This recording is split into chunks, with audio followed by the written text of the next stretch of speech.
ரசூலுல்லாஹி ஸல்லல்லாஹு அலைஹி வஸல்லம் ஒரு முறை மதீனாவுடைய கடை வீதியில பொருட்களை வாங்கி கொண்டும் விற்று கொண்டு இருக்கக்கூடிய ஒரு நேரத்தில் ஒரு முஸ்லிம்களுடைய ஒரு கூட்டத்தை கடந்து போறாங்க. அப்போது ரசூல் ஸல்லல்லாஹு அலைஹி வஸல்லம் சொன்னாங்க, வியாபாரிகளின் கூட்டமே அப்படின்னு கூப்பிடுறாங்க. நபி ஸல்லல்லாஹு அலைஹி வஸல்லம் என்ன சொல்ல போகிறாங்க அப்படிங்கிறக்கா உடனே எல்லா வியாபாரிகளும் தன்னுடைய தலையை உயர்த்தி ரசூலுல்லாஹை நோக்கி பார்க்குறாங்க. சந்தையில் இது நடக்குது, முஸ்லீம்கள் தான் அங்கே இருக்கிறவங்க, முஸ்லீமுடைய கூட்டம் வியாபாரம் செய்துட்டு இருக்குது மதீனாவில். ரசூலுல்லாஹி ஸல்லல்லாஹு அலைஹி வஸல்லம் முஸ்லீம் வியாபாரிகளேன்னு கூப்பிட்ட உடனே முஸ்லீம்களை நோக்கி ரசூலுல்லாஹ் ஒரு கட்டளையை சொல்றாங்க, ஒரு விஷயத்தை முக்கியமான ஒன்றை சொல்ல போறாங்கன்னு உடனே கவனிக்கிறார்கள். ரசூலுல்லாஹ் சொன்னாங்க, இன்ன துஜ்ஜார யுபஅஸூன யௌமல் கியாமத்தி ஃபுஜ்ஜாரன், நிச்சயமாக வணிகர்கள் மறுமை நாளில் பாவிகளாக எழுப்பப்படுவார்கள். இல்ல மனித்தகல்லாஹ் வபர்ர வஸதக, யாரை எந்த வியாபாரிகளை தவிர என்றால் யார் அல்லாஹ்வுக்கு பயந்து நடந்தாரோ அவர், யார் நன்மையான முறையில் வியாபாரம் செய்தாரோ அவர், யார் உண்மை பேசிய நிலையில் வியாபாரம் செய்தாரோ அவர், இந்த மனிதர்களை தவிர மற்ற எல்லா வியாபாரிகளும் பாவிகளாக எழுப்பப்படுவார்கள். அப்போ ஒரு வியாபாரிக்கு மிக முக்கியமான விஷயங்களை ரசூல் ஸல்லல்லாஹு அலைஹி வஸல்லம் எச்சரிக்கையா செய்துட்டாங்க. நாளைக்கு மறுமையில பாவியாக குற்றவாளியாக, ஃபுஜ்ஜார் ஃபாஜிர் என்றால் ஒரு குற்றவாளி, ஒரு பாவி, அல்லாஹ்வுடன் நாளைக்கு சிக்க போகக்கூடிய தண்டனைக்கு ஆளாகக்கூடிய ஒரு ஃபாஜிராக ஒரு தாஜீர் எழக்கூடாது. தாஜீர் இன்னைக்கு நிறைய பேர் ஃபாஜிர். ஏன்? இன்னைக்கு அது ஒரு ட்ரெண்ட், அது ஒரு மார்க்கெட்டிங் டெக்னிக்ஸ். எப்படி ஒரு வியாபாரி வணிகர் என்றால் இன்னென்ன டெக்னிக்கெல்லாம் பயன்படுத்தி மக்களை ஏமாற்றுவது, வாங்க வைப்பது, உண்மையிலே அவர்களுக்கு தேவையில்லாத ஆசை ஊட்டுவது, பொய் வாக்குறுதிகளை அள்ளி வீசுவது, ஒவ்வொரு பொருளுக்கு ஏற்ற மாதிரி அதை அதற்கு ஓவர் பில்டப் கொடுப்பது, அதுதான் உங்களுக்கு வெற்றி என்பதை போல ஒரு சித்திரத்தை உருவாக்குவது. ஒருத்தர் துணி போடுறாரு, ஒரு ஆடை எடுக்க போறாரு, இந்த ஆடை போட்டு பாருங்க உங்க லைஃபே மாறிடுவாங்க. இந்த ட்ரெஸ் போட்டால் எப்படிங்க லைஃபே மாறும்? ட்ரெஸ் போட்டால் எப்படிங்க லைஃபே மாறும்? இது எவ்வளோ ஒரு பொய். லைஃப் மாறுவது எப்படி மாறும்?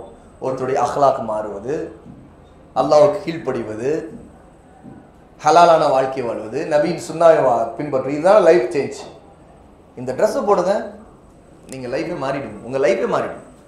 அப்போ ஒரு மனிதனுடைய உள்ளத்தில் தேவையில்லாத முட்டாள்தனமான ஆசைகளை ஊக்குறது.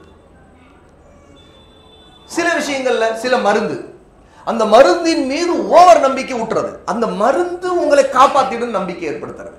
சில மருத்துவர்கள், மருந்து வியாபாரம் பண்றவங்க, இது சாப்பிடுங்க எல்லாம் சரியாயிடும் அப்படின்றவாங்க. இன்ஷா அல்லாஹ் அல்லாஹ் நாடினா இந்த மருந்து உங்களுக்கு சரியாக தான் பாருங்க. இது பலருக்கு அல்லாஹ் நாட்டத்தில் இந்த மருந்துல நிவாரணத்தை அல்லாஹ் வைத்திருக்கிறதா பார்க்குறோம், அனுபவத்தில் தெரியுது. இந்த மருந்து உங்களுக்கும் அல்லாஹ் நாடினா இதுல நிவாரணம் வைத்திருக்கலாம். இது வேற, இந்த மருந்து சாப்பிடுங்க உங்க பிரச்சனை தீர்ந்துடும். இதுல நிறைய இந்த மாதிரி ஊழல் ஒவ்வொரு வியாபாரத்திலும் இருக்கு இல்லையா? அப்ப இதெல்லாம் என்ன அப்படின்னு கேட்டா, அல்லாஹ்வுக்கு அஞ்சாமல் பொய்யை கொண்டு வியாபாரம் செய்வது. இப்ப ரசூல் ஸல்லல்லாஹு அலைஹி வஸல்லம் இப்படிப்பட்ட வியாபாரிகளை ஃபாஜிர் என்று சொல்றாங்க. மறுமை நாள்ல இந்த வியாபாரிகள் பாவிகளாக எழுப்பப்படுவார்களாம். ஆனால் யாரை தவிர என்றால், முதலாவது இல்ல மனித்தகல்லாஹ், அல்லாஹ்வுக்கு தக்வாவோடு இருப்பவர்கள் முதலாவது வகை. அப்படி என்றால் என்ன? அல்லாஹ் ஹலாலாக்கிய கட்டளையின்படி நடப்பாங்க, அல்லாஹ் தடை செய்துவிட்டு விலகிக் கொள்வாங்க, அவங்க தக்வா உள்ளவர்கள். இரண்டாவது, அடுத்தது வபர்ர, அவர்கள் நன்மையை செய்பவர்கள், நேர்மையாக நடப்பவர்கள். அப்போ வாங்கக்கூடிய வாடிக்கையாளருக்கு நன்மை செய்ய வேண்டும். சில நேரத்தில் ஒரு பொருள் விலை உயர்ந்ததா இருக்கும், இன்னொரு பொருள் விலை குறைவா இருக்கும். ஆனா ரெண்டிலுமே ஒரே விதமான நன்மை தான் இருக்கும். இங்க விலை அதிகமானதை தேடி ஒருத்தர் அதுதான் வேணும் வாங்குறாருன்னா அதுக்காக அவர் வைத்திருப்பார், அது தப்பு இல்லை, எனக்கு அந்த பிராண்டு தான் வேணும். இன்னொருத்தர் விலை குறைவாக தான் வேணுங்கிறதுக்காக வந்திருப்பார், அவருக்கு அந்த பிராண்டு வைப்பார். ஆனா ஒருத்தர் விலை குறைவா இருக்கணும் அப்படிங்கிற எண்ணத்தோடையும் அதே தரத்துல வித்தியாசம் இல்லாம எதிர்பார்ப்பார். இப்ப இவரிடம் இருக்கிற பொருள்ல ரெண்டுமே இருக்கு, விலை அதிகமானது இருக்கு, விலை குறைவானதும் இருக்குது. தரத்தை பொறுத்தவரை ரெண்டும் ஒண்ணுதான். வியாபாரியா இருக்கிற இவருக்கு நல்லா தெரியும் இது ரெண்டும் ஒரே தரம் தான், இதுல எந்த வித்தியாசம் இல்லைன்னு. வாங்க வந்தவர் கேட்பார், விலை குறைவா இருக்கணும், தரமாவும் இருக்கணும் அப்படின்னு. இவருக்கு நல்லா தெரியும் இந்த விலை குறைவான பொருள் தரமானது தான், அந்த விலை உயர்ந்ததை விட அல்லது அதற்கு நிகரானது தான் அப்படின்னு தெரியும். அப்படியா, இந்தாங்க இது வாங்கிக்கோங்க, இது 10 ரூபா கூட தான், இது 100 ரூபா கூட தான், இது வாங்கிக்கோங்க, இது ரொம்ப தரமானதா, ஆமா என்றுவார். ஆனா இவருக்கு தெரியும் ரெண்டுமே ஒரே தரம் தான். அப்ப இது என்ன? இது ஏமாற்றுவது. அப்ப இது வந்து பிர் இல்லை, இது ஒரு நன்மையான காரியம் இல்லை. அந்த இடத்துல நாம இருந்தால் என்ன விரும்புவோம்ங்கிறது தான் இவர் விரும்பணும். இவரிடம் ஒருத்தர் இதே மாதிரி நடக்கும்போது இதை இவர் விரும்புவாரா? விரும்ப மாட்டாரு. அப்போ நாளைக்கு அவருக்கு தெரிய வந்தா அவர் என்ன நினைப்பார்? எங்க ரெண்டும் ஒரே தரமா தானே இருக்குது, என்னிடம் விலை அதிகமான தள்ளிட்டீங்க பாத்தீங்களா, இதுல இவர் சிரிச்சுக்குவார். பெரிய ஒரு திறமைசாலி, பத்தியா என்ன ஏமாத்திட்டேன், எனக்கு லாபம் இதுல கூட இருந்துச்சு அப்படி இவர் சிரிச்சுக்குவார். அது சாதாரண எடுத்துக்குவார். ஆனா இது நேர்மைக்கு முரணானது. ரசூல் ஸல்லல்லாஹு அலைஹி வஸல்லம் இவர்களையும் ஃபாஜிர் என்று தான் குறிப்பிடுறாங்க.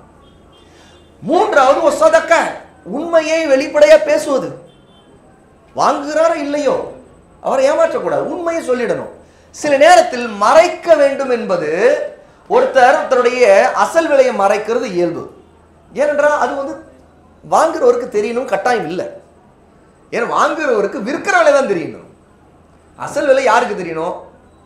இவர் வாங்க போனா இவருக்கு அசல் விலை தெரியணும். ஏன்னா இவர் வாங்கி விற்பனை போறோம், இவருக்கு எவ்வளவு ரூபாயில வருது, இது 100 ரூபாயா, சரி இது விலையை நான் 120 வைக்கணுமா இல்லை 110 வைக்கணுமா, இவர் முடிவு பண்ண போறாரு. ஆனால் வாங்குறவரிடம் பொய்யை சொல்வது என்ன? நான் வாங்கி விலையிலே தரேங்க இது அப்படின்னா என்ன? இவருக்கு 120 ரூபாய்க்கு அவர் தர போறாருன்னா இந்த 120 ரூபாய்க்கு தாங்க எனக்கு வந்துச்சுன்னு இவர் சொல்லும் போது 150 சொல்லிட்டு கடைசியில 120 கொடுக்கும்போது நான் வாங்கிய விலையிலே தரேங்க, ஒன்றும் லாபமே இல்லை, ஏதோ இல்லைன்னு சொல்லக்கூடாதுக்கா வியாபாரம் பண்றோம் அப்படிங்கிறது. ஆனா இவர் வாங்கிய விலை என்ன? 100 ரூபாய். அப்போ என்ன? இது பொய். அப்ப இவரும் ஒரு ஃபாஜிர், இவரும் ஒரு குற்றவாளி அல்லாஹ்விடம். இவர்களை தவிர யார் உண்மையை பேசி அல்லது வாங்கி விலையை சொல்லவே தேவையில்லை. எனக்கு அல்லாஹ் தஆலா எனக்கு லாபம் வச்சிருக்கிறான், நான் முதல்ல சொன்னதுல எனக்கு கொஞ்சம் கூடுதல் லாபம் இருந்துச்சு, இப்போ லாபம் குறைஞ்சிருக்குது, ஆனா எனக்கு லாபம் இருக்குது அப்படி உண்மையை சொல்லிட்டு போங்க. எதுக்கு இல்லாத பொய்யை சொல்லிக்கிட்டு அந்த பரக்கத்தும் இல்லாமல் போயிடுமா இல்லையா? அல்லது அவருக்கு என்ன விலையில வாங்குனீங்க சொல்லுங்க, அப்பதான் நான் வாங்குவேன் சொல்ல போறாரு. எந்த இது வாங்குறவர் யாரு? நீங்க வாங்கிய விலையை சொல்லுங்க.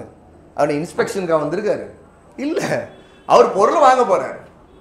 இவரா வாண்டடா அவரை நம்ப வைப்பதற்காகவும் இவர் ஏதோ பாதிக்கப்பட்டது போலவும் தன் மேல ஒரு பச்சாதாபத்தை ஒரு பரிதாபத்தை ஏற்படுத்தி கொண்டு அதன் மூலமா லாபம் எடுப்பதற்காகவும் இவர் சொல்றது இது. அப்ப இதெல்லாம் அல்லாஹ்விடம் பரக்கத்து நீக்கிடும். நிச்சயமா அவருடைய வியாபாரத்தில் பரக்கத்து இருக்கார். இவர் பொய் சொல்லி அந்த வியாபாரத்தை செய்கிறார். அப்போ வியாபாரியா இருக்கிறவர் அல்லாஹ்வுக்கு அஞ்சுபவராக, நன்மையை நாடக்கூடியவராக, உண்மையை பேசக்கூடியவராக இருக்க வேண்டும் என்பதையும் இந்த ஹதீஸில் நாம் தெரிந்தோம். ரிஃபா ரலியல்லாஹு அன்ஹு அறிவிக்கக்கூடிய இந்த ஹதீஸ் ஜாமி திர்மிதில 1210வது ஹதீஸாக இடம்பெறுகிறது. இது தைஃபான செய்தியாகவும் வந்திருக்கிறது. ஆனால் இதனுடைய கருத்து எல்லாம் மிகவும் உறுதியான மற்ற ஹதீஸ்களை கொண்டு, நாம் இதற்கு முன்பு பார்த்த ஹதீஸ்களை கொண்டும் தெளிவானதாக இருக்கிறது என்பதை நாம் இந்த செய்தியின் மூலம் தெரிந்து கொள்வோம்.